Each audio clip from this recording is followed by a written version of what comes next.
শুভ সন্ধ্যা। পরমেশ্বর ভগবানকে স্মরণ করে তার শ্রীচরণ কমলে প্রণাম নিবেদন করে আমরা আমাদের আজকের সান্ধ্যকালীন আধ্যাত্মিক অনুষ্ঠানে আরম্ভ করছি।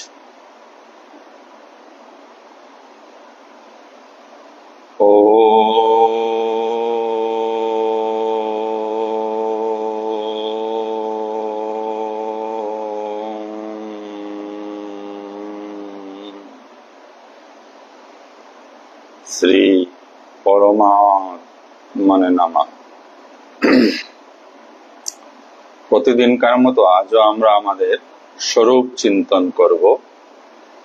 আমি শক্তিশালী আত্মা, আমি শক্তিশালী আত্মা, আমি দেহ নই, মন নই, বুদ্ধি নই, আমি নিত্য শুদ্ধ বুদ্ধ মুক্ত আত্মা, আমি সৎ চিৎ আনন্দময়। তার আগের দিন ফেসবুক লাইভ অনুষ্ঠানে আমরা শ্রীমদ্ ভগবদ গীতার 13 অধ্যায়ে 24 নম্বর শ্লোকটি আলোচনা করেছিলাম। আজ আমরা তার পরবর্তী শ্লোক ক্রমসংখ্যা 25 থেকে আলোচনা আরম্ভ করছি। 25 নম্বর শ্লোক।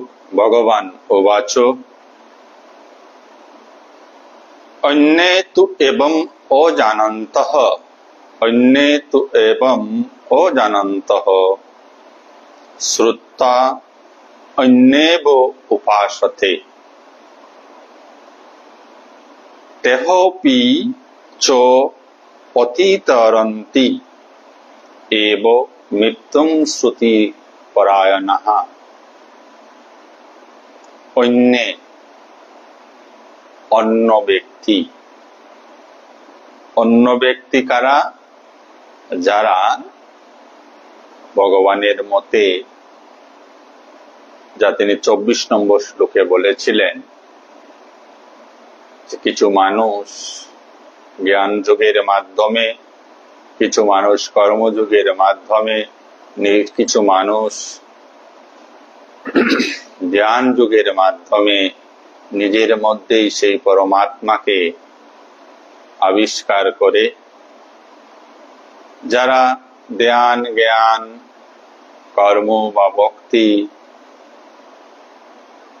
এসব বিষয়ে বিশেষভাবে অবগত নন, একদম সাধারণ, তাদের কথা বলা হচ্ছে অন্যে। অন্যে মানে অন্য ব্যক্তি।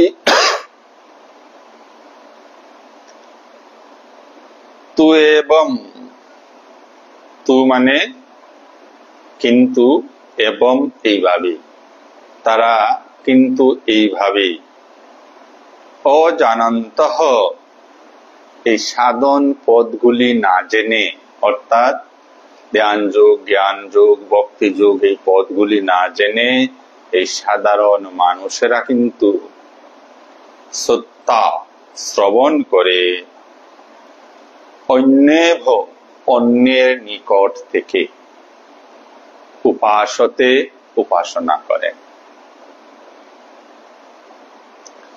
তেহপি তারাও, তেহপি তারাও চ অতিতরন্তি, অতিতরন্তি মানে অতিক্রম করেন, তারাও অতিক্রম করেন এব অবশ্যই মৃত্যুম মৃত্যুময় সংসার শ্রুতিপরায়ণ শ্রুতিপরায়ণ হয়। বাংলাটা এইরূপ, অন্য ব্যক্তি যারা এইরূপ ধ্যানযোগ সাংখ্যযোগ কর্মযোগ ইত্যাদি সাধনগুলি জানেন না, তারা কেবল জীবনমুক্ত মহাপুরুষদের থেকে শুনে উপাসনা করেন। এইভাবে যারা শ্রবণ পরায়ণ হয়ে উপাসনা করেন তারাও মৃত্যুকে অতিক্রম করেন।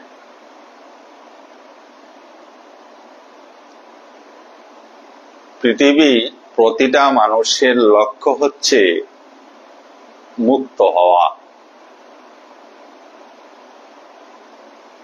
আভ্যন্তরিক বা আন্তরিক জ্বালা, দুঃখ, কষ্ট, অশান্তি, অস্থিরতা থেকে মুক্ত হওয়া। সেই মুক্তি কেউ অর্থের মাধ্যমে খুঁজে বেড়ায়, কেউ সম্পদের মাধ্যমে খুঁজে বেড়ায়, কেউ ক্ষমতার মাধ্যমে খুঁজে বেড়ায়। যারা অর্থ, মান, যশ, ক্ষমতা ইত্যাদির মধ্যে শান্তি খুঁজে বেড়ান বা মুক্তি খুঁজে বেড়ান, তারা তো অজ্ঞানী বটেই। কারণ শান্তি জগৎ থেকে পাওয়া যায় না। এই জগতের মানুষ আপনাকে ক্ষমতা প্রদান করে। যেমন একজন নির্বাচিত প্রতিনিধি, তিনি ক্ষমতাবান হয়ে যান। কারা তাকে ক্ষমতাবান করে? সাধারণ মানুষ, এই জগতের মানুষ। তাহলে দেখা যাচ্ছে এই জগৎ থেকে যা আমরা কুড়িয়ে পাই, অর্থ এই জগৎ থেকে আমরা পাই, মান সম্মান এই জগৎ থেকে আমরা পাই, ক্ষমতা এই জগৎ থেকে আমরা পাই, সম্পদ এই জগৎ থেকে আমরা পাই, এগুলি আমরা সঙ্গে নিয়ে কেহই আসি না। অজ্ঞানী মানুষেরা জগৎ থেকে এই সম্পদগুলি আহরণ করে শান্তি পেতে চায়। তারা আদৌ শান্তি পায় না। তাদের রাস্তা ভুল, তারা ভুল পথে হাঁটছে। তাদেরকেই পারমার্থিকভাবে অজ্ঞানী বলা হয়েছে। আরেক দল মানুষ আছেন যারা ঈশ্বরে বিশ্বাস রাখেন। বিশ্বাস বলতে অজ্ঞানী মানুষের কিন্তু ঈশ্বরে বিশ্বাস আছে, যাদেরকে আমরা আস্তিক বলছি। ঈশ্বরে বিশ্বাস থাকা শুধুমাত্র আস্তিকতা নয়, দৃঢ় বিশ্বাস থাকতে হবে যে ঈশ্বর বলে কিছু একটা আছে, কিছু একটা শক্তি আছে। তো যারা ঈশ্বর বলে বিশ্বাস করেন কিছু একটা আছে, এবং যারা আত্যন্তিক দুঃখ থেকে মুক্ত হতে চান, ধন সম্পদ আহরণের মধ্য দিয়ে নয়, মান সম্মান আহরণের মধ্য দিয়ে নয়, শিক্ষা, জাগতিক শিক্ষা দীক্ষার মাধ্যমে নয়, যারা শাস্ত্র বা সাধুসঙ্গ করে এই কথা জেনেছেন যে শান্তি জগতে পাওয়া যায় না, শান্তি নিজের মধ্যেই রয়েছে, তাকে আবিষ্কার করতে হবে। আর সেই অনুসারে ওই ব্যক্তিরা কেহ ধ্যানের পথ, কেহ জ্ঞানের পথ, কেহ বা কর্মের পথ বা কর্মযোগ, বা কেহ ভক্তি যুগের অবলম্বন করে, চারটি নির্ধারিত পথকে অবলম্বন করে শান্তি পেতে চান। ভগবান শ্রীকৃষ্ণ 25 নম্বর শ্লোকে এসে বলছেন, যারা শান্তি চান, ভগবানকে ভালোবাসেন, অথচ এই সাধন পথগুলি সম্পর্কে ওয়াকিবহাল নয়, অবগত নয়, সে সম্বন্ধে তাদের বিশেষ জ্ঞান নেই। ধ্যান যুগ কি, রাজযোগ কি, জ্ঞান যোগ কি, এগুলি সম্পর্কে যারা অবহিত নন, একদম সাধারণ মানুষ, তারা এই যে যুগে যুগে ভারতবর্ষের বুকে মহাপুরুষরা আসেন, সেই মহাপুরুষদের উপদেশ শ্রবণ করে, তাদের সঙ্গে সৎসঙ্গ করে তারা কিছু শুনেন, আর শুনে শুনে সেই অনুসারে তারা সাধন ভজন করেন, উপাসনা করেন। ভগবান শ্রীকৃষ্ণ বলছেন, যারা এইভাবে উপাসনা করে মহাপুরুষদের নিকট থেকে শাস্ত্র কথা শুনে সেই মতো উপাসনা করে থাকেন, তারাও মৃত্যুম অর্থাৎ মৃত্যুময় এই সংসার থেকে অতিতরান্তি অতিক্রম করেন। তাহলে শ্রুতি পরায়ণ হলেও সৎসঙ্গ ছাড়া শ্রুতি পরায়ণতা লাভ করা যাবে না। সৎসঙ্গ করতে হবে, সদ্গুরুর সঙ্গ করতে হবে, সাধু পুরুষের সঙ্গ করতে হবে। ওই সঙ্গ থেকে যে কথাগুলো শুনলেন সেই কথাগুলো নিয়ে যিনি বিচার করে সেই মতো উপাসনা করেন, তিনি কিন্তু গ্রামাটিক্যালি ধ্যান যুগ কি রাজযোগ কি এগুলি বুঝেন না, অথচ সদ্গুরুর উপদেশ মতো ভজনা করে চলছেন, তিনিও এই মৃত্যুময় সংসার থেকে উদ্ধার হন, অর্থাৎ তিনিও শান্তি লাভ করেন, ঈশ্বর লাভ করেন, আত্মজ্ঞান লাভ করেন। তারা কারা? তারা সাধারণত বিবেক শক্তি তাদের কম। আজ ধ্যান যুগকে বুঝতে হলে, জ্ঞান যুগকে বুঝতে হলে কিছুটা বিবেকের প্রয়োজন, কিছু বুদ্ধিমত্তার প্রয়োজন, না হলে সহজে বোঝা যাবে না। তো যাদের বুদ্ধিমত্তা কম, সূক্ষ্ম বুদ্ধির অভাব, বিবেকের অভাব, তারা ওই সাধন সম্পর্কীয় বিষয়গুলি খুব বিশেষভাবে বুঝতে সক্ষম হন না। কিন্তু মুক্ত হওয়ার জন্য তাদের উৎকট আকাঙ্ক্ষা রয়েছে, তারা সদ্গুরুর কথা শ্রবণ করে কেউ মুক্ত হয়ে যান। একটা উদাহরণ দিয়ে বোঝানোর চেষ্টা করছি। রামকৃষ্ণ মঠ মিশনে লাটু মহারাজ বলে একজন ছিলেন। ঠাকুর রামকৃষ্ণ দেব যখন জীবিত ছিলেন তখন এই লাটু, সে ছিল একজন বিহারি ছেলে, কাজ করত বলরাম বসুর বাড়িতে। বড় সাদা মাটা ছেলে, সাদা সিধে ছেলে, বিশেষ কিছু বুঝতো না। তো বলরাম বাবু একদিন লাটুকে নিয়ে দক্ষিণেশ্বরে এসেছিলেন। লাটুকে দেখে ঠাকুরের খুবই ভালো লেগে যায়, তাই তিনি বলরামকে বললেন, বলরাম তুমি লাটুকে আমার কাছে রেখে দাও। বলরাম বসু ঠাকুরের খুব অনুগত ছিলেন। ঠাকুরের কথা অনুসারে তিনি বলরামকে দক্ষিণেশ্বরে ঠাকুরের কাছে রেখে যান।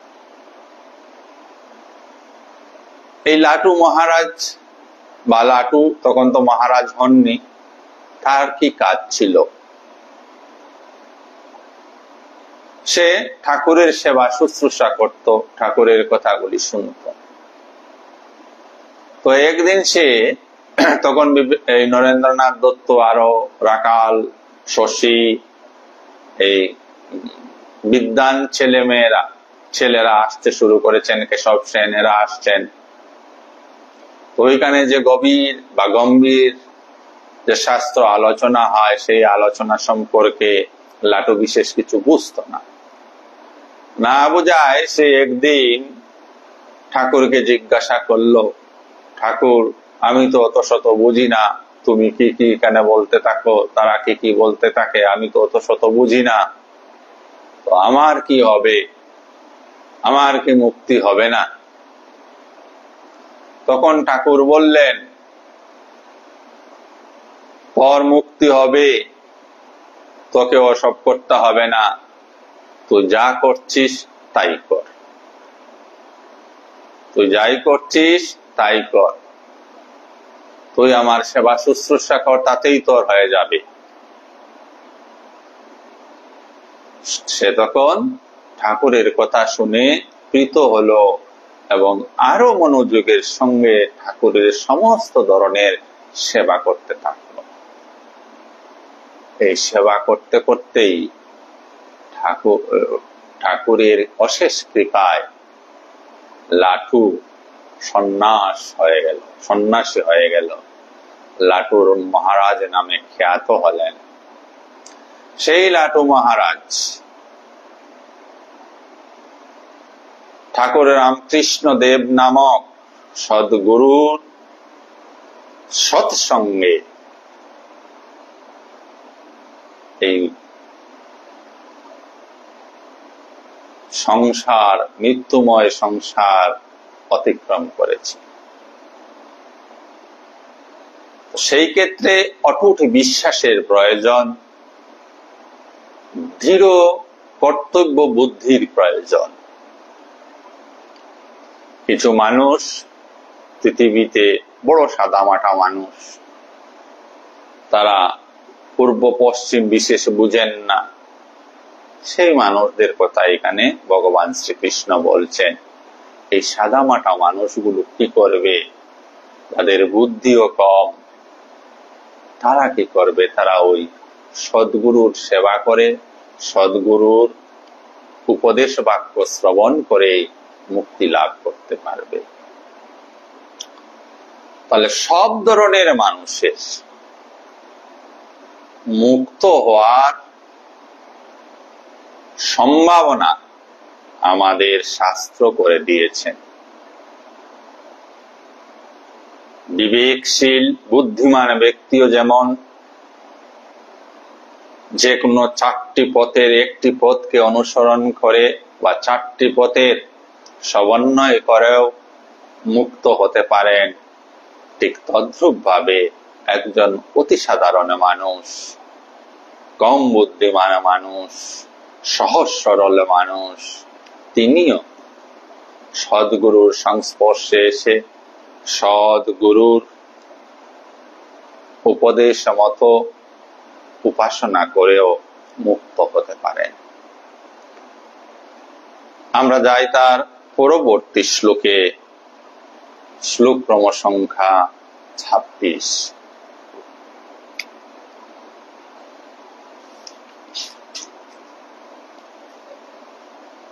যাবৎ সঞ্চায়তে কিঞ্চিৎ সত্যম স্থাবর জঙ্গম ক্ষেত্রজ্ঞ সংযোগাৎ তৎবিদ্ধি ভরতর্ষভ। যাবৎ, যা কিছু, যাবৎ শব্দের অর্থ হচ্ছে যা কিছু। সংজায়তে, সংজায়তে মানে উৎপন্ন হওয়া বা সৃষ্টি হওয়া। যা কিছু সৃষ্টি হয়, কিঞ্চিৎ কোনো কিছুই, সত্যম, সত্যম বলতে এখানে অস্তিত্ব, অস্তিত্বকে বোঝানো হচ্ছে, শতরজতমর কথা বলা হচ্ছে না। অস্তিত্ব বলতে সত্যম শব্দটি ব্যবহার করা হয়েছে। স্থাবর জঙ্গমম, স্থাবর এবং জঙ্গম। ক্ষেত্র দেহ, ক্ষেত্রজ্ঞ মানে যিনি ক্ষেত্রকে জানেন, অর্থাৎ পুরুষ। ক্ষেত্র মানে প্রকৃতি আর ক্ষেত্রজ্ঞ মানে পুরুষ। সংযোগাৎ, প্রকৃতি পুরুষের সংযোগেই তৎ তা বিদ্ধি জানবে ভরত সর্ব, হে ভরত শ্রেষ্ঠ, ভারত শ্রেষ্ঠ। তো বাংলাটা এইরূপ, হে ভারত শ্রেষ্ঠ, স্থাবর জঙ্গম যত কিছু, কিঞ্চিৎ যত কিছু প্রাণী উৎপন্ন হয়, স্থাবর জঙ্গম যত কিছু প্রাণী উৎপন্ন হয়, তা সমস্তই তুমি ক্ষেত্র ও ক্ষেত্রজ্ঞের সংযোগ থেকেই উৎপন্ন হয় বলে জানবে। তাহলে এই পৃথিবীতে আমরা যা কিছু দেখছি, কিছু জীব আছে আর কিছু জড় পদার্থ আছে, পাথর, বালি, মাটি ইত্যাদি ইত্যাদি। এই সব কিছুর প্রাণী দেহ হোক আর জড় দেহ হোক বা জড় বস্তু হোক, সব কিছুর সৃষ্টি হয় চেতন এবং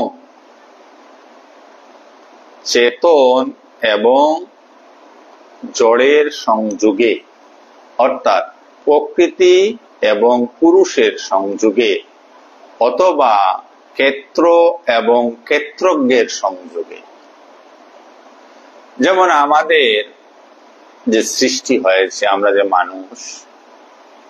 মানুষ সৃষ্টি হয়েছে, আমাদের মধ্যে প্রকৃতিও আছে, আমাদের মধ্যে চেতন সত্তাও রয়েছে। এই দেহ, তার মধ্যে যা কিছু আছে,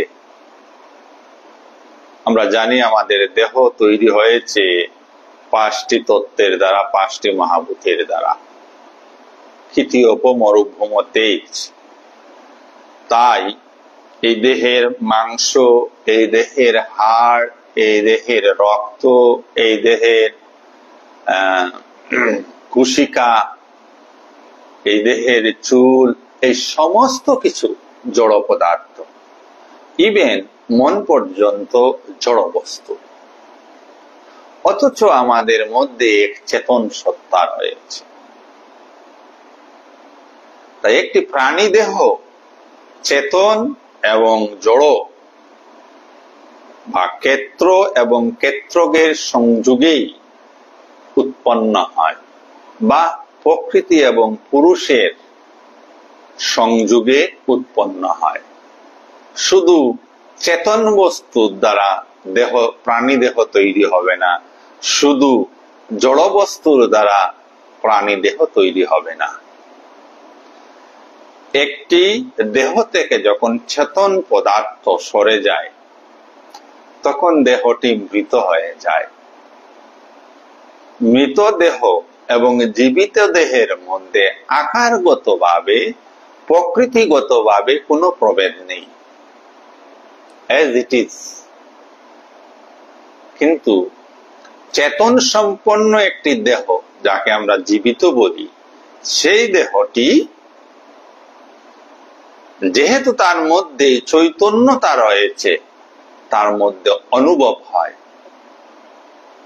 সে রূপের অনুভব হয়, শব্দের অনুভব হয়, স্বাদের অনুভব হয়, গন্ধের অনুভব হয়, রসের অনুভব হয়। কিন্তু ওই মৃত দেহটিতে ওই অনুভবগুলি হয় না, যদিও তার মধ্যে চক্ষু, কর্ণ, নাসিকা, জিহ্বা ও ত্বক বিদ্যমান। আশা করি আমরা বুঝতে পেরেছি। তো ক্ষেত্র এবং ক্ষেত্রজ্ঞের সংযোগের ফলে সমস্ত প্রাণীদের কিছুটা নেটওয়ার্কের প্রবলেম হয়ে গেছিল। প্রশ্নটা হচ্ছে, আমরা জানি যা চেতন তা স্বপ্রকাশিত বা তা আলো, আর যাহা জড় তাহা অন্ধকার বা অপ্রকাশিত। জড়কে প্রকাশ করেন চেতন। তাহলে দেখা যাচ্ছে কি, আলো এবং অন্ধকার, আলো বলতে চেতন, অন্ধকার বলতে জড়। এই মাংস টাংশগুলি জড়, অথচ ভিতরে চেতন কিছু একটা রয়েছে। বা পুরুষ চেতন, প্রকৃতি জড়। আলো বা অন্ধকার, আলো অন্ধকার তো একসঙ্গে থাকতে পারে না। যেখানে আলো সেখানে আলোই থাকবে, অন্ধকার আসতেই পারে না। তাহলে এই দুইটি আলো অন্ধকার বা চেতন জড়ের সংযোগ কিভাবে সম্ভব হলো? সংযোগ সাধারণত স্বজাতিতেই হয়। বিজাতীয় সংযোগ হয় না। স্বজাতি, যেমন জল, এক পুকুরের জল আর এক পুকুরের জল, এক পুকুরের জল একটা গ্লাসে নিলাম আর এক পুকুরের জল আর একটা গ্লাসে নিলাম, দুটাকে মিলানো সম্ভব, স্বজাতীয়, একই জল। এইবার জল এবং পাথর বিজাতীয় হয়ে গেল। বিজাতীয় হলে জল এবং পাথর মিলবে না। তাহলে স্বজাতীয়তাতে বা স্বজাতীয় ভেদে মিলন হয়, বিজাতীয় ভেদে মিলন হয় না। তো পুরুষ আলোময়, প্রকৃতি অন্ধকারময়, এই আলো অন্ধকারের সংযোগ কিভাবে সম্ভব হলো? এটা বিভিন্ন চিন্তাবিদগণ, শাস্ত্রবিদগণ প্রশ্ন রাখেন। আর আমি বোধ করি আপনাদের ওই প্রশ্ন মনে জেগেছে। আলোর সঙ্গে অন্ধকারের কোনো সম্পর্ক নেই, একসঙ্গে থাকতেই পারে না। এই প্রশ্নের উত্তর দিতে গিয়ে বলা হলো, যেমন অন্ধকার ও সূর্যের আলো একসঙ্গে থাকতে পারে না, ঠিক তদ্রূপ ভাবে ক্ষেত্র ও ক্ষেত্রজ্ঞের সংযোগ সম্ভব নয়। কথাটা বুঝবেন। আলো অন্ধকারের যেভাবে সংযোগ হয় না, ক্ষেত্র পুরুষ এবং ক্ষেত্রজ্ঞ প্রকৃতিরও সংযোগ সম্ভব নয়। তবুও ক্ষেত্রজ্ঞের বা পুরুষের অংশ হিসেবে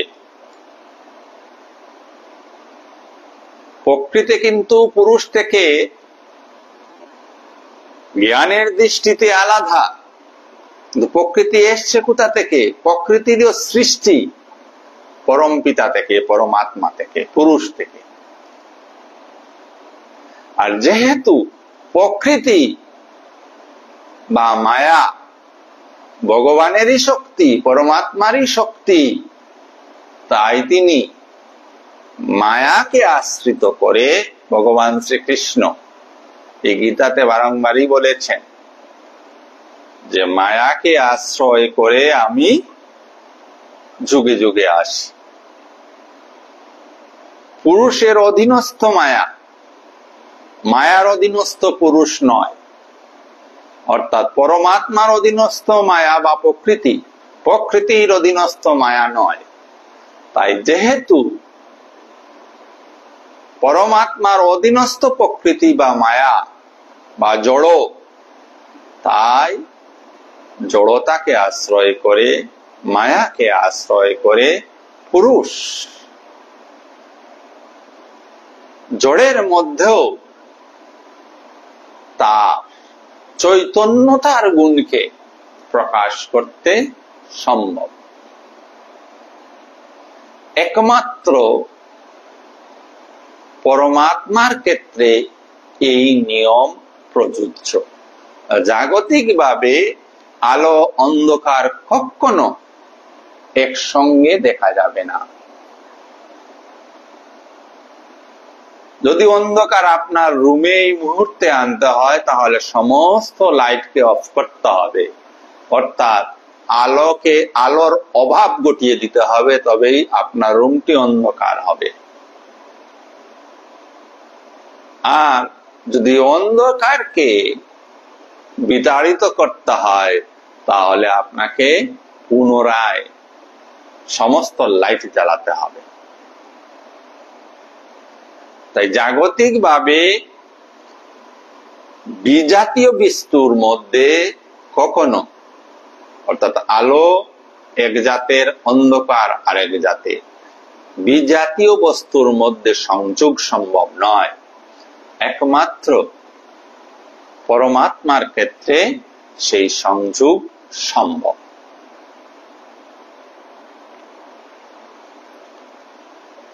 কথাগুলো কিছুটা গভীর কথা, যেন আমরা বুঝার চেষ্টা করি। তার পরবর্তী শ্লোকে এসে ভগবান শ্রীকৃষ্ণ বলছেন, সমম সর্বেষু ভূতেষু তিষ্ঠন্তং পরমেশ্বরম সমম সর্বেষু ভূতেষু তিষ্ঠন্তং পরমেশ্বরম বিনশ্যৎসু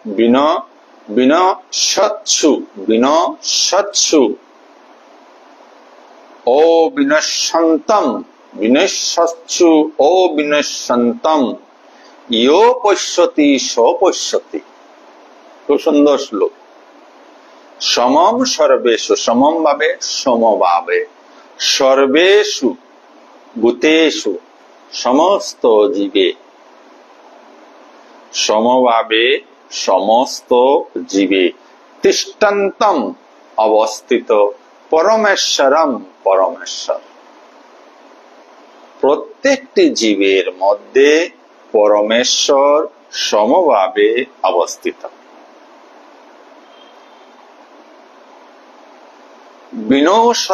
বিনশ্যৎসু, বিনশ্যৎসু মানে বিনাশশীলদের মধ্যে, বিনশ্যৎসু বিনাশশীলদের মধ্যে, অবিনশ্যন্তম অবিনাশী, ইয়ো যিনি পশ্যতি দর্শন করেন, স তিনি পশ্যতি যথার্থ দর্শন করেন। অর্থাৎ যিনি বিনাশশীল সমস্ত প্রাণীতে পরমাত্মাকে অবিনাশী রূপে এবং সমভাবে অবস্থানরত দেখেন, তিনি যথার্থ দর্শী। আমরা আমাদের কথাই উদাহরণ স্বরূপ নেই। আমাদের প্রত্যেকের মধ্যে পরমাত্মা বিদ্যমান, অথচ আমাদের এই দেহ বিনাশ হয়ে যাবে। একদিন আমরা সবাই মারা যাব, যাকে আমরা মৃত্যু বলি। যদিও অলরেডি আমাদের অনেক মৃত্যু হয়ে গেছে, অর্থাৎ বাল্যকালের দেহটা এখন নেই, কিশোর অবস্থার দেহটা এখন নেই, এই দেহটা মারা গেছে, যৌবনের দেহটা নেই, বার্ধক্যের দেহটা রয়েছে। এখন অবিনাশী পরমাত্মা সমভাবে অবস্থিত রয়েছেন, যিনি তত্ত্বজ্ঞানী, তিনি একমাত্র দেখতে পান যে প্রতিটি জীব দেহ বিনাশশীল, অথচ সেই বিনাশশীল দেহের মধ্যে অবিনাশী পরমাত্মা বিদ্যমান, যিনি এইভাবে প্রতিটি জীবকে দর্শন করেন, তিনি যথার্থ দর্শী। এই শ্লোক থেকে আমরা কি বুঝতে পারলাম?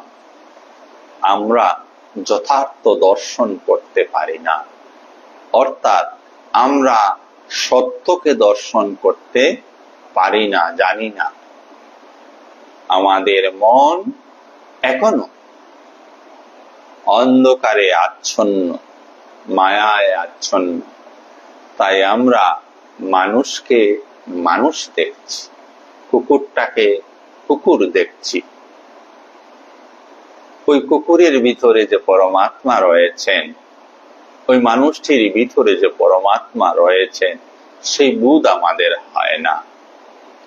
আমরা যেমন যেমন সৎসঙ্গ করে যাব, যেমন যেমন ঈশ্বরের প্রতি আমাদের অনুরাগ, ভক্তি, শ্রদ্ধা, জ্ঞান অর্জন করব, তেমনি তেমনি এই সূক্ষ্ম থেকে সূক্ষ্মতর বিষয়গুলি আমরা অনুভব করতে পারবো, উপলব্ধি করতে পারব। আর যেদিন প্রত্যেকটি জীব এর মধ্যে সে পরমাত্মাকে দর্শন করব, সেদিনই আমরা পরম শান্তি, পরম মুক্ত অবস্থা লাভ করব, তার আগে নয়। তো আমাদের সবাইকে যত্নবান হতে হবে, শ্রদ্ধাশীল হতে হবে, নিজেকে জানার জন্য উদ্গ্রীব হতে হবে। যত সব জেনে বসে আছি, যেভাবে জেনে বসে আছি এই জগৎকে, এই দেহকে, তা যথার্থ জানা নয়। তাই যথার্থভাবে নিজেকে জানতে হবে। নিজেকে জানার নামই আধ্যাত্মিকতা, নিজেকে জানার নামই আত্মজ্ঞান, নিজেকে জানার নামই ঈশ্বর সাক্ষাৎকার। আমরা আজকের অনুষ্ঠান এখানেই সমাপ্ত করব। যারা যারা আজকে এই মহতী অনুষ্ঠানে যুক্ত রয়েছেন, অনেকের নাম দেখা যাচ্ছে, অনেকের নাম দেখা যাচ্ছে না, সবাইকে আমার অনেক অনেক ধন্যবাদ। আপনাদের সকলের হৃদয়স্থ আত্মাকে আমার সশ্রদ্ধ প্রণাম। শুভরাত্রি। সবাই ভালো থাকুন, সুস্থ থাকুন, আনন্দে থাকুন। ধন্যবাদ।